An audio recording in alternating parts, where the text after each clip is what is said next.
He drank from the 1,000-year sealed well. His eyes changed and a ghost appeared. Before we dive into this story, drop a quick hi in the comments and tell me where you're watching from. It really helps support the channel.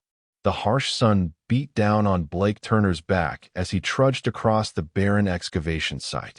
As the newest archaeologist on the renowned Exarchaeology Initiative's team, he had been assigned to the most remote and seemingly insignificant dig site on the planet Theros, far from the grand discoveries his colleagues were making at the ancient alien ruins to the north. Blake wiped sweat from his brow and squinted at the horizon, where heat waves distorted the landscape. The alien planet Theros had once been home to a highly advanced civilization that had mysteriously vanished over 1,000 years ago. Humanity had only recently begun exploring its surface, finding remarkable technologies and cultural artifacts that had revolutionized human understanding of xenoarchaeology. But Blake's site had yielded nothing but dust and disappointment for weeks. Another thrilling day in the middle of nowhere, Blake muttered to himself as he adjusted his sun hat. His survey equipment beeped softly as he scanned the area for any anomalies beneath the surface. The readings remained frustratingly normal, just more of the same rock and soil composition that had characterized this entire region. Blake's assignment felt increasingly like a punishment rather than an opportunity. As the afternoon wore on, Blake found himself wandering farther from the main camp than usual. The terrain became increasingly rocky, with unusual formations jutting from the ground like broken teeth. Something about the arrangement struck him as unnatural. He consulted his equipment again, but it continued to show nothing of interest. Still, after 3 years of fieldwork on 4 different planets, Blake had developed an instinct for recognizing patterns that machines sometimes missed. He ran his hand along one of the stone protrusions, noting the unusually smooth texture despite the weathering of centuries. It didn't match the native stone of the region. When he reached the largest formation, Blake noticed a faint line running down its center. It was too straight, too perfect to be natural. "What do we have here?" Blake whispered, excitement building in his chest for the first time in weeks. He brushed away the dust covering the seam, revealing what appeared to be ancient symbols etched into the stone. The markings were unlike any he had seen in the databases of Therosian writing systems. Blake activated his comm unit. "Dr. Vaughn, I think I found something at grid reference F12. Unusual rock formations with what appear to be undocumented symbols." The response came back immediately, crackling with static. "Turner, you're breaking protocol again. Return to camp immediately. The satellite shows a dust storm approaching your position." Blake looked up at the sky, which remained clear overhead, then back at his discovery. "With respect, ma'am, this could be significant. The formations appear artificial, and that's a direct order, Turner. We've found nothing in that sector for 3 weeks. The risk isn't worth it." Blake switched off his comm, frustration overwhelming his better judgment. Dr. Vaughn had made it clear from day one that she considered him a liability to the team, too impulsive, too willing to follow hunches rather than methodical protocols. This discovery could change her mind, if only he could document it properly before the storm hit. The wind had indeed begun to pick up, carrying fine particles of dust that stung Blake's exposed skin. He worked quickly, taking detailed scans of the symbols and the surrounding formations. As he circled the largest stone, his boot caught on something, sending him sprawling forward. Blake landed hard, the breath knocked from his lungs. When he rolled over, he found himself staring at a circular depression in the ground that his fall had partially uncovered. Blake scrambled to his knees and began clearing away the accumulated soil with his hands.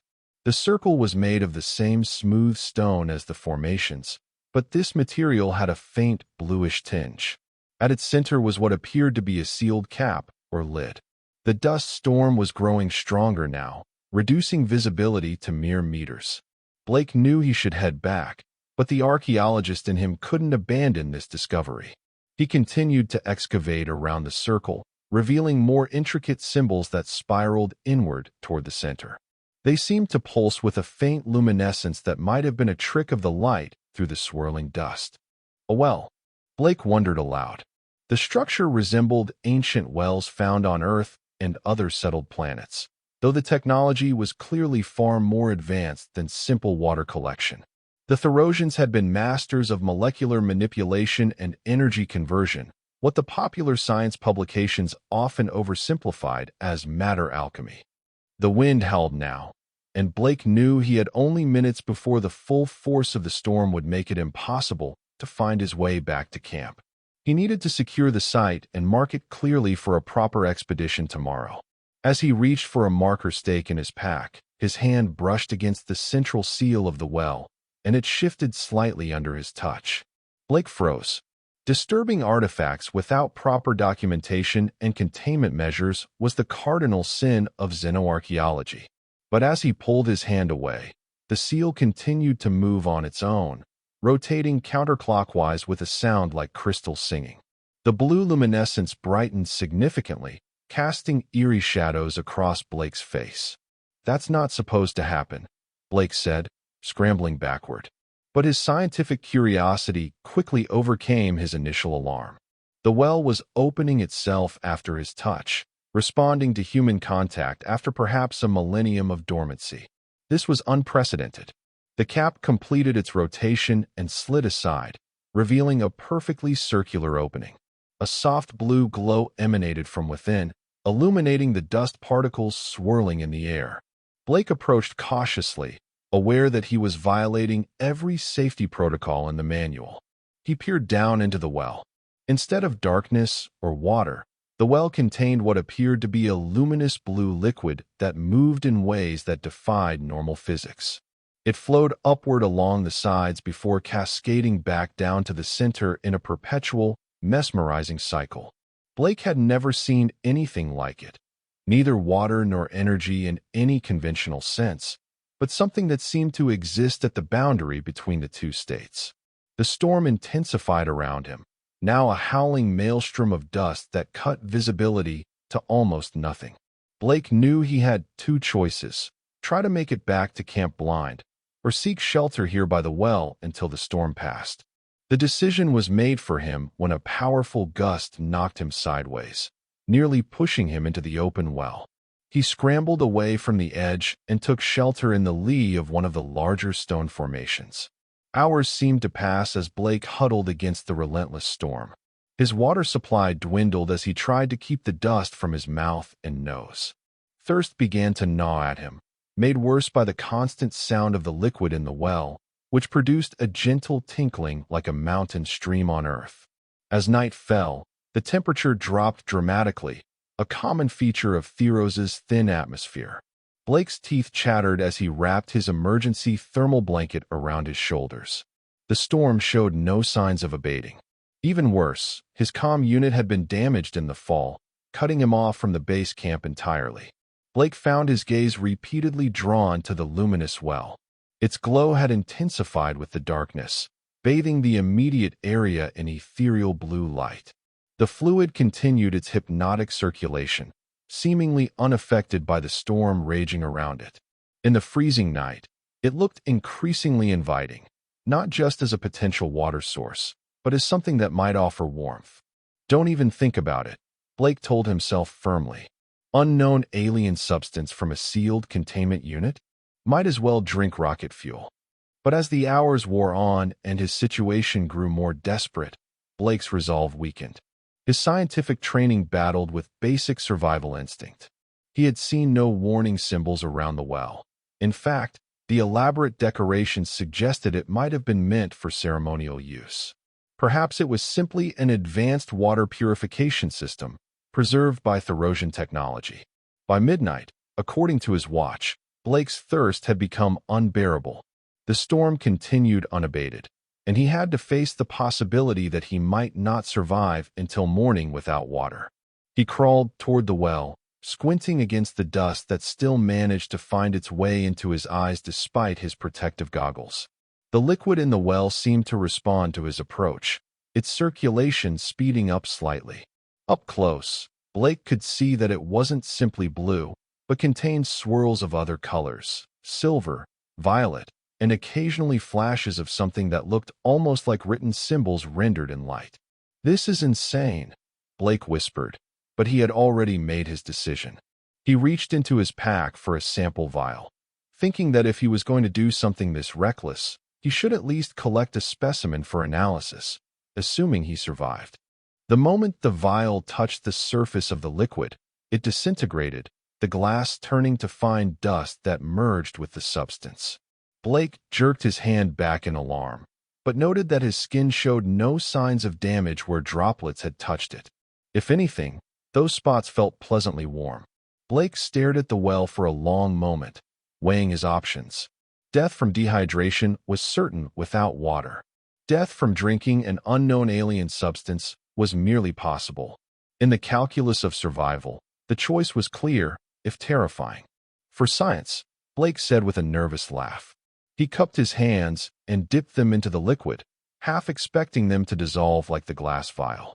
Instead, the substance felt cool and substantial between his palms, though it moved with unusual fluidity, almost as if it were trying to caress his skin. Before he could lose his nerve, Blake brought his cupped hands to his mouth and drank. The liquid tasted like nothing he'd ever experienced, not sweet or salty or any flavor he could name. It seemed to change as it moved across his tongue, alternating between refreshing coolness and gentle warmth. It left no aftertaste, yet somehow Blake felt as though he could still taste it long after he had swallowed. The effect was immediate and profound. Energy surged through his body, banishing the cold and exhaustion that had plagued him. His mind felt suddenly, impossibly clear, as if a fog he hadn't even been aware of had lifted. Blake gasped, overwhelmed by the intensity of the sensation. Then the pain began. It started behind his eyes, a pressure that quickly built to an unbearable crescendo. Blake cried out, clutching his head as he fell to his knees beside the well. His vision blurred, then fragmented into kaleidoscopic patterns. He squeezed his eyes shut, but the patterns continued, becoming more complex and organized. Symbols, equations, diagrams that made no sense to his human mind, yet somehow felt deeply, intrinsically meaningful. "What's happening to me?" Blake groaned, rolling onto his side in the dust. The pain was so intense he feared his skull might burst. Just when he thought he couldn't endure another second, it stopped as suddenly as it had begun, leaving him gasping on the ground. When Blake finally opened his eyes, the world had changed. The storm still raged, but he could see through it somehow, as if the dust particles had become transparent. The stone formations around him pulsed with faint energy signatures that he could somehow perceive. Most shockingly, the well now appeared to be the nexus of countless threads of energy that extended outward in all directions, connecting to points far beyond his physical location. Blake staggered to his feet, disoriented by his transformed perception. He looked down at his hands, which appeared normal except for a faint blue luminescence beneath the skin, following the paths of his veins. "Remarkable, isn't it?" said a voice behind him, speaking perfect English despite a strange, resonant quality that no human vocal cords could produce. Blake whirled around, nearly losing his balance.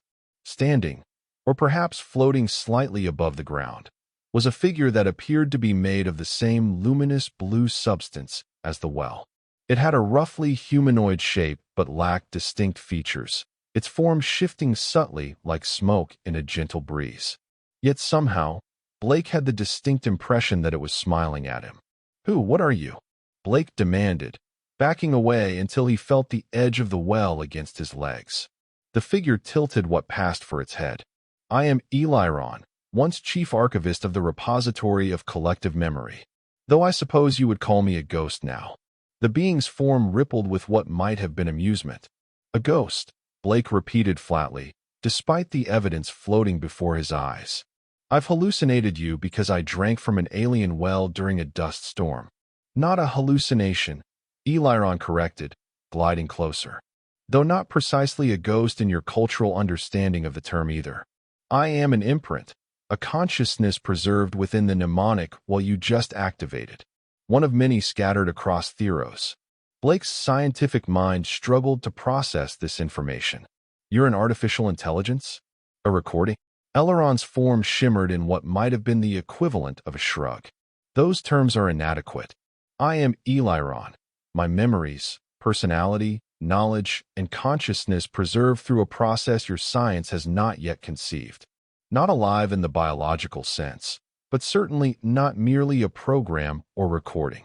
Blake touched his eyes, which still felt strange, not painful anymore, but different somehow, as if they had been fundamentally altered. What did the well do to me? It established a connection, Eliron explained. The mnemonic wells were designed to preserve not just information, but understanding. They reconfigure the neural pathways of the recipient to enable comprehension of concepts that would otherwise be incomprehensible to their species. Your visual cortex has been enhanced to perceive aspects of reality that were previously invisible to you. You altered my brain? Blake asked, a note of panic entering his voice. You initiated the process by drinking from the well, Eliron pointed out. The changes are beneficial and, if it concerns you, temporary for most species. Though I must say, your human neuroplasticity is quite remarkable. The adaptation happened much faster than I would have predicted. Blake took a deep breath, trying to calm himself.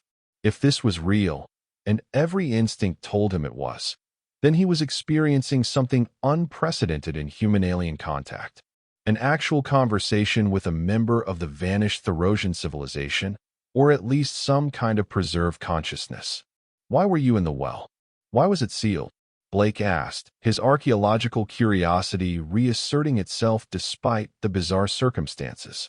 Eleron's form grew more defined, as if the question had helped focus its manifestation. I chose to transfer my consciousness to the well during the Great Diminishing. Many of us did, those who wished to preserve knowledge for whatever civilizations might follow. The wells were sealed to protect them from the forces that were unmaking our world, and to ensure they would only be accessed by beings capable of understanding their significance. The Great Diminishing? Blake asked, is that what happened to your civilization? The historical record just shows an abrupt decline and disappearance. Yes and no, Eliron replied, its form becoming momentarily less distinct, as if the topic caused some kind of distress. The diminishing was not a single catastrophe, but the consequence of our greatest achievement and our greatest folly. We learned to manipulate the fundamental fabric of reality, what you might call the boundaries between dimensions. The power this gave us was immense, but the cost. The ghostly figure gestured, and suddenly the air around them filled with translucent images, cities of impossible architecture, devices that seemed to fold space around themselves, beings similar to Eliron, but with greater definition and individuality, moving through environments that hurt Blake's mind to look at directly. We believed we could transcend the limitations of physical existence, Eliron continued. Many of us did, transferring our consciousness to a higher plane we had discovered, or perhaps created. But the process weakened the boundaries between realities. Things began to bleed through from elsewhere. Entities with motivations we couldn't comprehend. Natural laws began to change unpredictably. Our civilization couldn't adapt quickly enough. The images shifted to show scenes of disintegrating buildings, landscapes warping in ways that defied physics, and Therosians fleeing or simply fading from existence. Blake watched in horrified fascination. Those of us who foresaw the danger created the wells as repositories of knowledge and warning, Eliron said. We sealed them with markers that would attract curious minds, minds that might understand the danger and prevent other civilizations from making our mistakes. Blake's blood ran cold. Are you saying there's a danger to humanity? From these entities from other dimensions? Not immediately, Eliron assured him. The breaches have mostly healed over the centuries. But the knowledge that led to our downfall still exists, scattered across this world in ruins and artifacts. Your species is remarkably quick to adopt new technologies without fully understanding their implications. It would be unfortunate if you followed our path. A gust of wind momentarily intensified, and Blake realized that the storm had actually begun to abate while they'd been talking. Dawn was approaching, the sky lightening to a dusty purple. Soon his colleagues would be searching for him, and possibly stumbling upon this site with its active well and ghostly inhabitant. I need to report this, Blake said, thinking aloud. This changes everything we thought we knew about Therosian civilization and technology. The implications for archaeological protocols alone. I understand your excitement, Eliron interrupted, its form growing slightly dimmer. But I must caution you. Knowledge is neutral. Its application determines its value or danger. What I can share with you could greatly benefit your people or lead them down the same destructive path as mine. Blake considered this.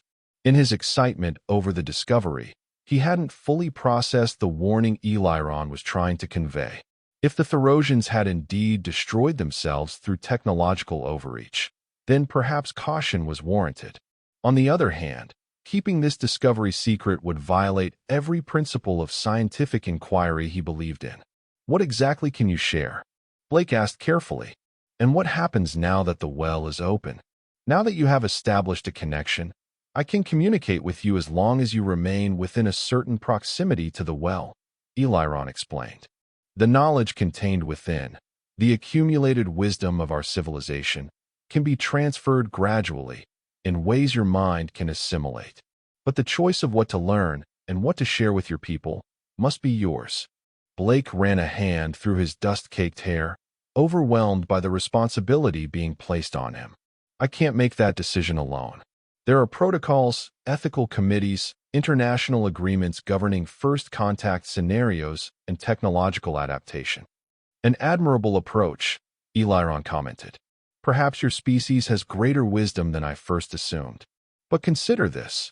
Now that the well is open, others will be drawn to it. The changes to your perception are subtle to outside observers, but the energy signature of an active well will be detectable by your instruments. You cannot simply reseal it and pretend this never happened. Blake knew Eliron was right. The activated well would register on the base camp sensors once the interference from the storm cleared. Decisions would need to be made quickly. I need time to think, Blake said, and to explain to my colleagues what's happened in a way that won't cause panic or a dangerous rush to exploit this discovery. Time is something I have in abundance. Eliron replied with that impression of a smile again. But before your people arrive, there is something I believe you should see, something that may help you understand the gravity of what you've found. The ghostly figure gestured toward the well. The luminous liquid rose up in a column, then expanded outward to form a spherical display that surrounded them both. Within it, images began to form, not the historical scenes from before, but something far more immediate and troubling. Blake saw Earth, recognizable from orbit despite changes to the coastlines that suggested this was the future rather than the present. Then the perspective shifted to ground level, showing a research facility where humans worked alongside machinery that bore a disturbing resemblance to Therosian technology. A test was underway. Scientists gathered behind protective barriers as a device activated in a central chamber. The air around the device seemed to tear, revealing a swirling vortex of colors that hurt Blake's eyes even in this simulation. From the vortex emerged something that defied description, shapes and movements that seemed to exist in more dimensions than human perception was designed to process. The scientists recoiled in horror, but it was too late. The entity, if that was the right word, expanded outward, passing through physical barriers as if they didn't exist. Where it touched humans, they simply ceased to be, their matter reconfiguring into something else. The scene shifted again, showing the effect spreading beyond the facility, across cities, nations, eventually the entire planet. Earth didn't end in fire or ice, but in a fundamental rewriting of reality itself. This is what your scientists call a probable timeline, Eliron explained as the horrific vision faded. One of many possible futures, but one that becomes increasingly likely if certain technological paths are pursued without understanding their full implications. Blake felt physically ill. You're showing me the end of humanity. A potential end, Eliron corrected. One that can be avoided with sufficient wisdom and restraint.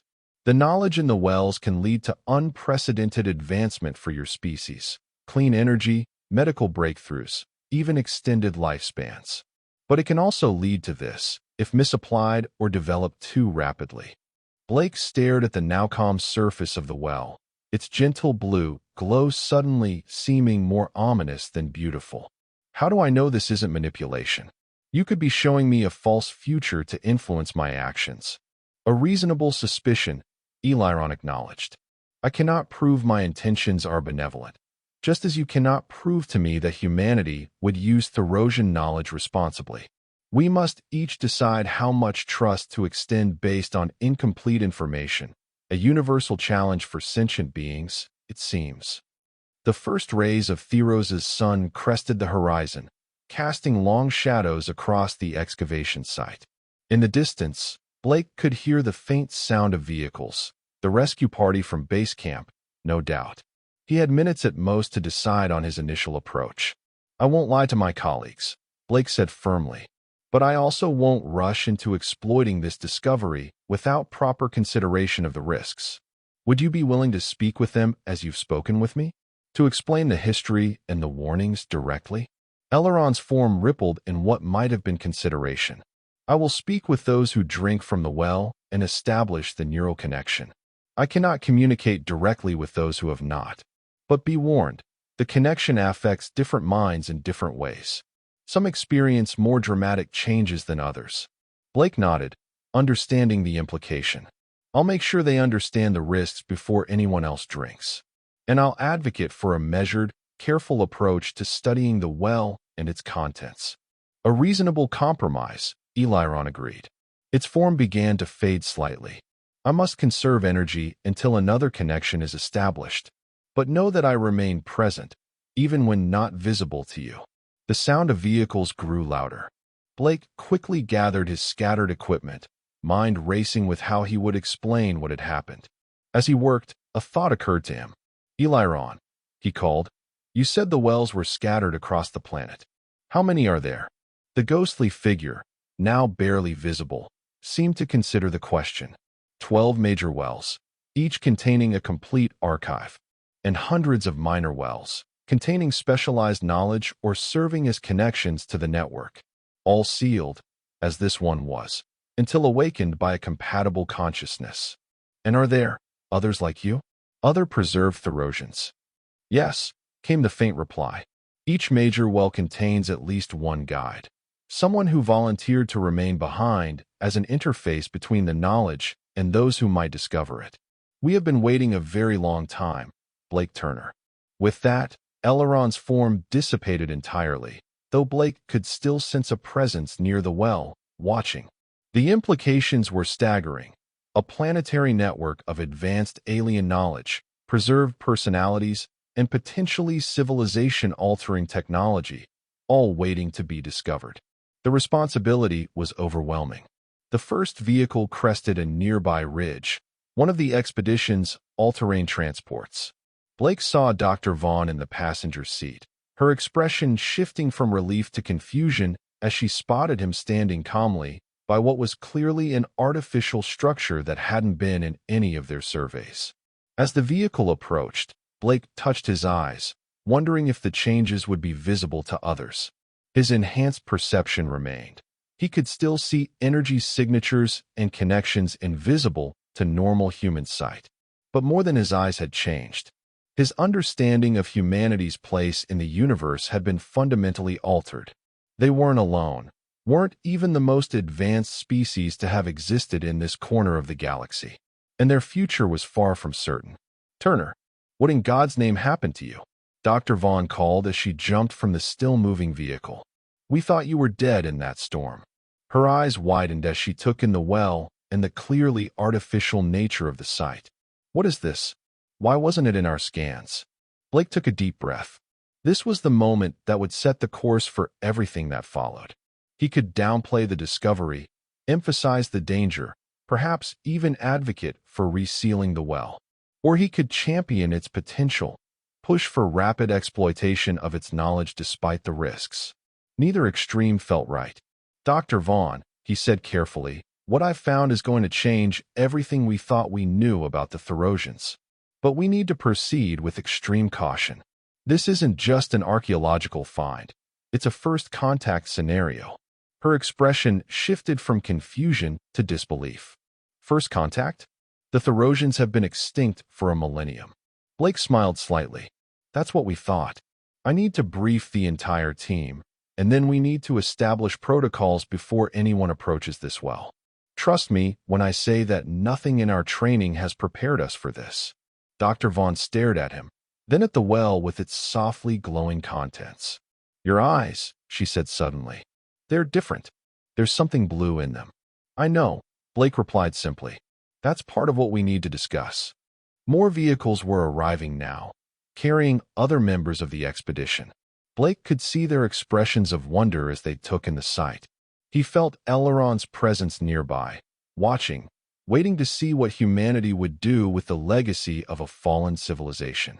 The knowledge contained in the wells could elevate humanity to heights never imagined, or lead them down the same path to destruction that the Therosians had followed.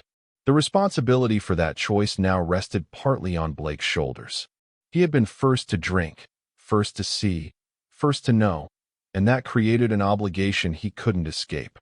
As his colleagues gathered around, expressions ranging from excitement to apprehension, Blake squared his shoulders and prepared to tell them a story that began with a sealed well and a desperate choice, and now extended into a future that was simultaneously more promising and more perilous than any of them had imagined. The sun climbed higher, illuminating the ancient site that had waited 1,000 years for discovery. Whatever came next, cooperation or conflict, wisdom or folly, the waiting was over. Humanity had found the well, and like the Therosians before them, would now face the ultimate test of their species. Could they master knowledge without being destroyed by it?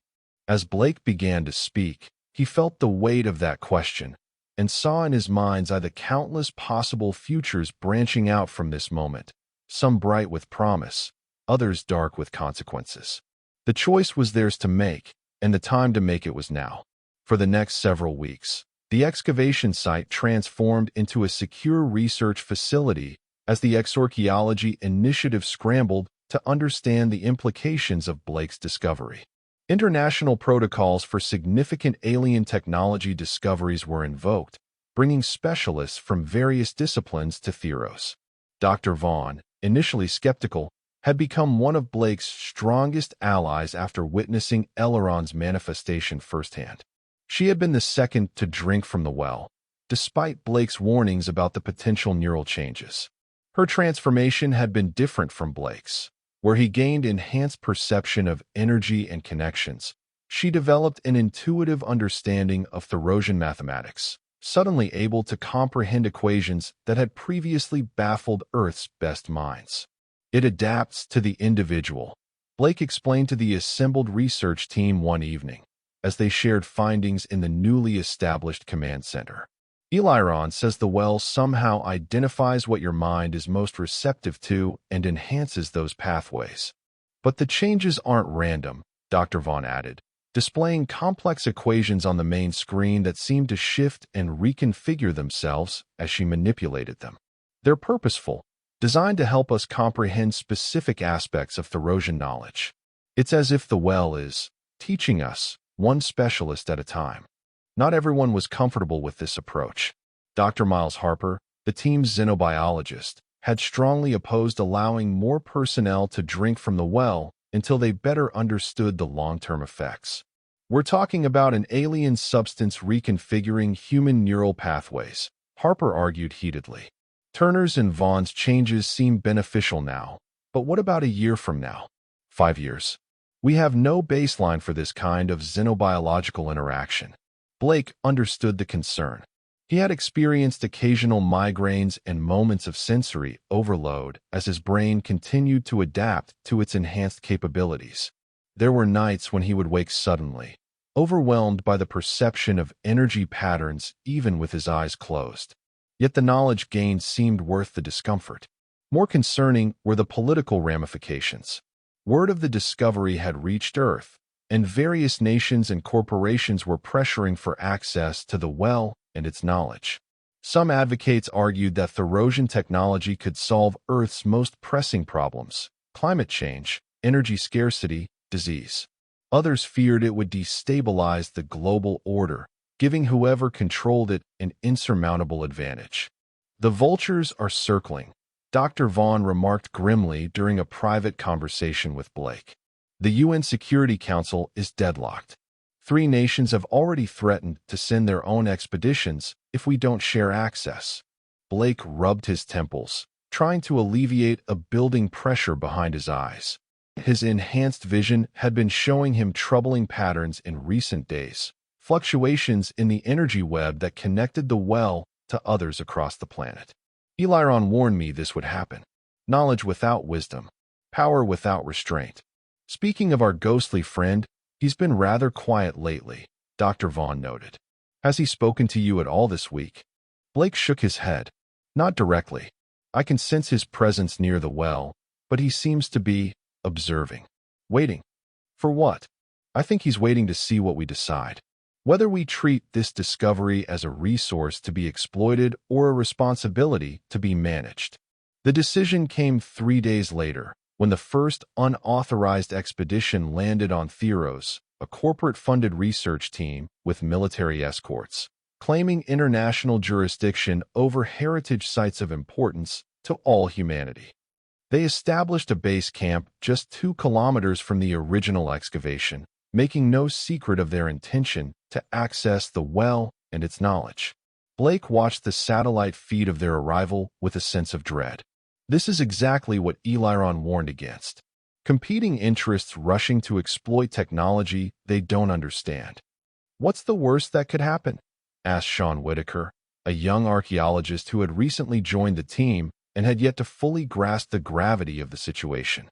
Blake turned to him, the blue flecks in his irises more pronounced under the harsh lighting of the command center. "The worst? The very fabric of reality unraveling. The Therosians nearly destroyed their civilization, and possibly their entire dimension, by rushing to apply knowledge they weren't ready for. We could do the same, but faster and more efficiently, because that's what humans excel at." The rivalry between the 2 expeditions escalated quickly. The corporate team attempted to establish a perimeter around what they believed to be another well site nearby, based on readings similar to those now emanating from Blake's discovery. Meanwhile, Blake's team worked frantically to document everything they were learning from Eliron and the original well. "The knowledge is meant to be sequential," Blake explained to Dr. Vaughn as they reviewed the latest findings.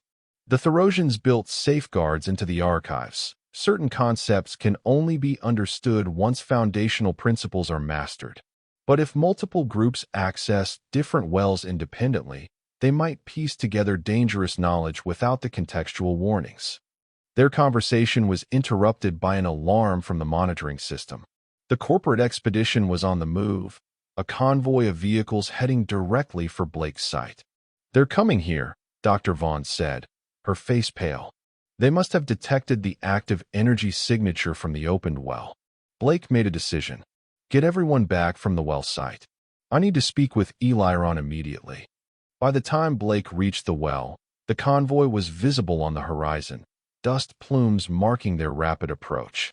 The blue liquid in the well seemed more agitated than usual, its circulation pattern accelerated. "Eliron," Blake called, his voice urgent. "I need your counsel. Others are coming. People who may not respect the warnings or follow the proper sequence of learning." The ghostly figure materialized more quickly than usual, its form sharper and more defined than Blake had ever seen it. "I have been monitoring the situation. These newcomers seek power without understanding, a dangerous combination. Can we reseal the well? Prevent them from accessing it?" "Once opened, a well cannot be resealed by conventional means," Eliron explained. "But there are alternatives. Emergency protocols built into the archive network for situations where knowledge might be misused." Something in Eliron's tone made Blake uneasy. "What kind of protocols?" "The wells are connected. They can be reconfigured. The knowledge can be redistributed, hidden more deeply, or transferred to secure locations.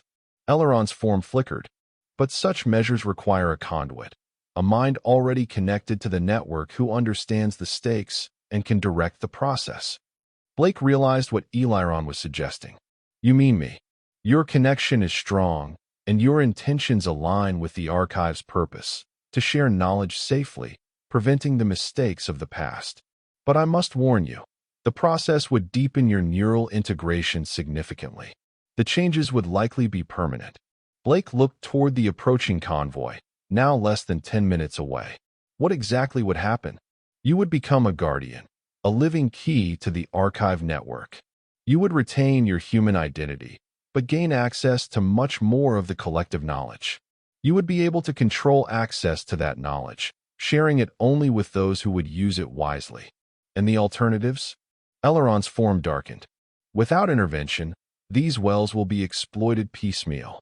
Critical safeguards will be bypassed.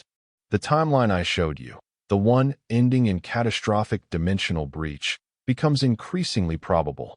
Blake thought of Earth, of the vision he'd seen of reality itself unraveling. He thought of his colleagues, who trusted him to make the right decision.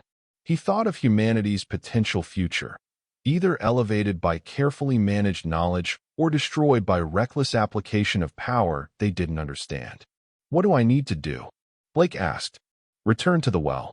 Immerse yourself fully this time, not just drinking from it. The process will be intense, but I will guide you through it.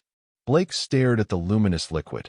Full immersion seemed both terrifying and somehow inevitable, as if his discovery of the well had been leading to this moment all along. Blake! Dr. Vaughn's voice came from behind him. She was running toward him from the command center. The corporate team is armed. They've issued demands for immediate access to all our findings. Harper is trying to stall them, but she stopped abruptly when she saw Eliron. What's happening? Quickly, Blake explained the situation and Eleron's proposed solution. Dr. Vaughn listened with growing alarm. You can't be serious, she said when he finished. Permanent neural alteration? Becoming some kind of alien knowledge guardian? Blake, that's not a decision you can make in 10 minutes under duress. If there were another option, I'd take it, Blake replied. But you've seen what we've learned about Therosian technology. In the wrong hands, or developed in the wrong sequence. Then we destroy the well, Dr. Vaughn suggested desperately. Better to lose the knowledge than risk what you described. Eleron's form pulsed with what might have been alarm. The wells cannot be destroyed by conventional means. Attempts to do so would likely release the stored energy catastrophically, with effects similar to a dimensional breach. The sound of engines grew louder. They were out of time. I trust you, Dr. Vaughn said finally, gripping Blake's arm. Whatever you decide, I'll defend your choice to the others. Just be sure this is what you want. Blake looked at the well, then back at the approaching convoy, now visible as individual vehicles cresting the final ridge. Want? No. But necessary? I think so. He stepped to the edge of the well. The blue liquid seemed to reach toward him, forming small tendrils that rose from the surface. Blake took a deep breath, then looked back at Dr. Vaughn one last time. If this goes wrong, tell the others I'm sorry. Before she could respond, Blake stepped into the well. The liquid parted around him, then closed over his head as he fully submerged. Unlike water, he could breathe within it. Or perhaps breathing became unnecessary. The sensation was like being everywhere and nowhere simultaneously, his consciousness expanding beyond the limitations of his physical form. Eleron's presence was there with him, guiding him through a process that transcended language or conventional understanding. Blake felt his mind connecting to a vast network, 11 other major wells across Theros, and countless minor ones, each containing specialized knowledge and preserved consciousnesses like Eliron. The changes to his perception were profound. Blake could now see the entirety of Theros from within the well, the planet wrapped in a web of energy connections centered on the wells. He could perceive the archived knowledge as a structured system, organized according to principles that would have been incomprehensible to him days ago, but now seemed intuitive and clear. Most importantly, he understood how to secure that knowledge, how to reconfigure the network to prevent unauthorized access, how to establish protocols for gradual, safe dissemination. The process wasn't about hoarding power, but about responsible stewardship. When Blake emerged from the well, only minutes had passed in the outside world, yet he felt as though he had experienced lifetimes of learning. His physical appearance had changed subtly. The blue flecks in his eyes now formed intricate patterns, and a faint luminescence seemed to emanate from beneath his skin, visible in dim light. Dr. Vaughn stared at him in shock. "Blake, are you still you?" "More so than ever," he replied, his voice carrying a subtle resonance it hadn't before. "I understand now. All of it. The Therosians, the wells, the archives, and what we need to do next." The corporate convoy had reached the perimeter of the site. Armed security personnel were already deploying, forming a defensive line as scientists and executives prepared to approach the well. Blake walked calmly to meet them, ignoring Dr. Vaughn's warning to be careful. He could perceive the intentions and thoughts of the newcomers now, not with telepathic precision, but as general patterns of energy that revealed their motivations and fears. "That's far enough," Blake called out as the corporate team's leader. A stern-faced woman in an expensive environment suit approached with 2 armed guards. "Dr. Turner, I presume," she said. "I'm Dr. Elena Mercer, Chief Research Officer for Quantum Horizons. We've been authorized by the International Oversight Committee to assess and secure this discovery. Please step aside." Blake remained where he was, directly between the newcomers and the well. "The wells aren't technology to be claimed or exploited, Dr. Mercer. They're a trust and a warning, one that requires careful handling." Dr. Mercer's expression hardened. You've been affected by exposure to the alien artifact. This is exactly why proper containment protocols must be established." She turned to the guards. "Secure Dr. Turner for medical evaluation. Approach with caution." The guards stepped forward, weapons not quite aimed at Blake, but held ready. Blake felt no fear, only a calm certainty about what needed to happen. "I wouldn't," he said softly. As he spoke, the ground beneath them trembled slightly. Around the site, the stone formations that had initially led Blake to discover the well began to glow with the same blue luminescence as the liquid itself. "The wells are now under protection. Access will be granted only to those who approach with the right intentions and agree to the necessary precautions." Dr. Mercer's composure faltered as she took in the glowing stones and the subtle changes in Blake's appearance. "What have you done?" "I've accepted responsibility," Blake replied. "Something your employers might want to consider. The knowledge in these wells could transform humanity for the better, clean energy, medical breakthroughs, even faster than light travel eventually. But accessed improperly, it could lead to disaster on a scale you can't imagine. You have no authority." "This isn't about human authority," Blake interrupted. "The Therosians entrusted this knowledge to whoever found it, with the understanding that it would be used wisely. I'm simply ensuring that trust is honored." As if in response to his words, the air around the well shimmered, and Eliron appeared, visible now to everyone present, not just those who had drunk from the well. The corporate security team raised their weapons in alarm, but Dr. Mercer quickly signaled them to hold fire. "What is that?" she whispered, staring at the ghostly figure. "A guide," Blake explained. "One of many preserved consciousnesses within the archive network. Eliron, would you explain to our visitors why caution is necessary?" The ghost-like being moved forward, its form more substantial than Blake had ever seen it. When it spoke, everyone present could hear it, regardless of whether they had established a neural connection. "Your species stands at a crossroads," Eliron began, its voice resonating across the excavation site. "The knowledge preserved in these archives represents both opportunity and danger. My civilization learned this lesson too late. We ascended to incredible heights of achievement, only to fall when we failed to understand the consequences of our actions." As Eliron spoke, the air filled with projections similar to what Blake had seen before, visions of Therosian civilization at its height, then its gradual unraveling as dimensional boundaries weakened and reality itself became unstable. We who remained behind did so to prevent others from following our path to destruction, Eliron continued. The knowledge must be approached systematically, with each principle mastered before proceeding to the next. There are no shortcuts without consequences. Dr. Mercer and her team watched in stunned silence as the projections showed the same potential future for Earth that Blake had been shown.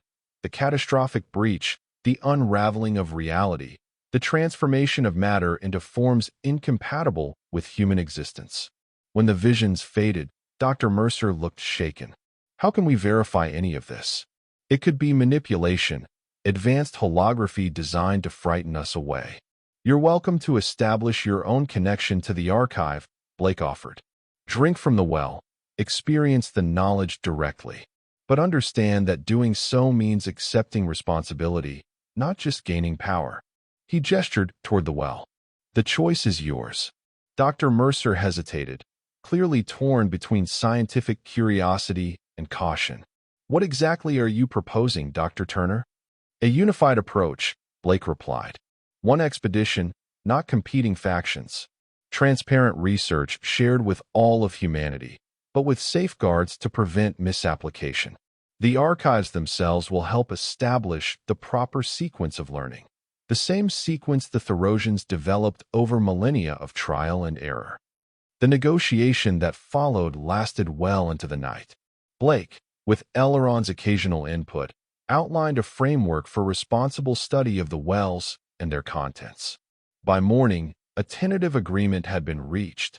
The corporate expedition would join forces with the original research team, and findings would be submitted to an international oversight committee before being developed further. Not everyone was satisfied with the arrangement. Some members of both teams felt Blake had appointed himself gatekeeper of knowledge that belonged to all humanity. Others worried about the influence the archives and Eliron might have on human development. Valid concerns, Blake acknowledged, but the alternatives were worse. As the unified expedition began its work in earnest, Blake found his role shifting from archaeologist to interpreter. His enhanced connection to the archive network allowed him to guide his colleagues towards safe and productive areas of study, while steering them away from concepts humanity wasn't ready to handle. 6 months into the project, the first practical applications of Therosian knowledge were being developed for implementation on Earth.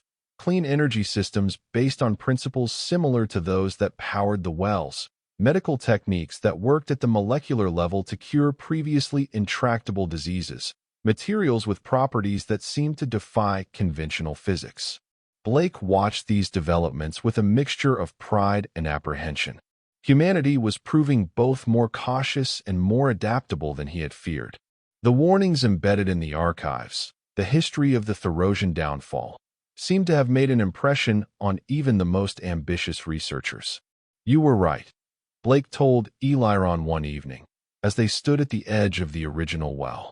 Knowledge without context is dangerous, but humans are capable of learning from others' mistakes, not just their own. Eleron's form shimmered with what Blake had come to recognize as approval. Your species continues to surprise me. Where the archives offer caution, you find opportunity. Where they suggest limits, you find creative alternatives. It's refreshing. We have a talent for adaptation, Blake agreed, though sometimes it leads us into trouble. Speaking of trouble, Eliron said, have you given thought to what comes next? Your transformation is not yet complete. Blake touched the patterns that now permanently marked his irises.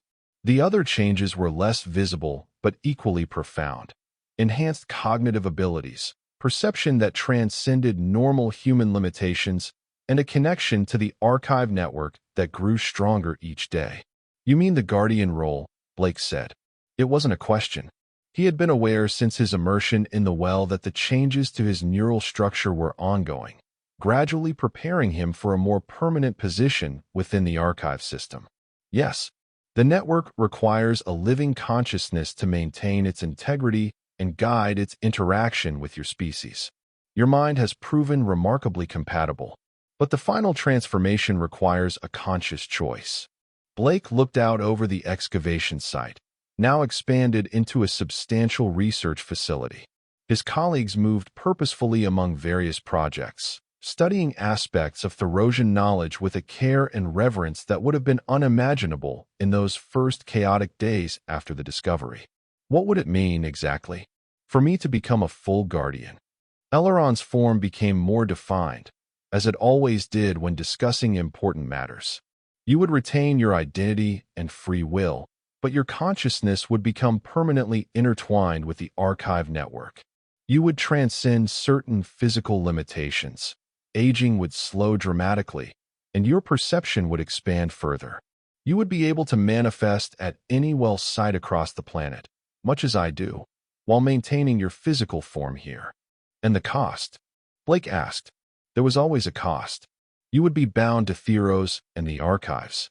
Return to Earth would be difficult, not impossible, but your enhanced perception would make existing in normal human society challenging. And you would bear the responsibility of guiding humanity's interaction with Therosian knowledge for decades, perhaps centuries to come. The magnitude of the choice was overwhelming. Blake had already sacrificed much for this discovery. Normal human experiences, relationships, the career path he had once envisioned. Becoming a guardian would take him even further from humanity, even as he worked to protect it. How long do I have to decide? Blake asked. The process will complete itself naturally within another 6 months, Eliron replied. If you choose to reject the role, we can attempt to reverse some of the changes, though not all of them. If you accept it, the final transformation can be initiated at any time. Blake nodded, lost in thought. The decision wasn't just about him anymore. It was about the relationship between humanity and the legacy of a vanished civilization, a relationship that would shape the future of both species in ways no one could fully predict. I need time, Blake said finally, and I need to talk with others about what this means. Of course, Eliron agreed. The choice must be freely made, with full understanding of its implications. The ghost-like being faded from view, leaving Blake alone beside the well that had changed everything. He stared into its depths, watching the luminous blue liquid circle in its endless pattern. Somewhere in that pattern, Blake thought he could discern the shape of the future, not just his own, but humanity's. A future where the mistakes of the past need not be repeated, where knowledge could be both powerful and properly managed. It was a future worth protecting, even at great personal cost. But the decision to become its guardian in a permanent, transformative way that required more reflection than he was capable of in this moment. Blake turned away from the well and walked back toward the research facility, where his colleagues continued the work of understanding the archives. Whatever he decided, humanity's journey into this new realm of knowledge had only just begun. And Blake Turner, once a simple archaeologist seeking career advancement, now stood at the crossroads of two civilizations, helping to chart a course that might one day reach heights the Therosians themselves had never imagined, not through reckless ambition, but through wisdom, restraint, and the uniquely human capacity to learn from the past while looking toward the future. As the twin suns of Theros set on the horizon, casting the research facility in golden light, Blake felt a profound sense of peace. The path ahead might be challenging and unfamiliar, but it was a path with purpose. And in the end, that was all anyone could truly ask for. The opportunity to make a difference, to ensure that knowledge served life rather than threatened it, and to help guide humanity toward its best possible future. And that was the end of the story. If you listened all the way to here, don't forget to leave feedback about what you thought of the story in the comments, whether positive or negative. Your feedback helps us improve. Also leave your like and subscribe to the channel for more stories like this one. And I'll leave here on the screen another video that I'm sure you'll like. Big hug, and see you in the next story.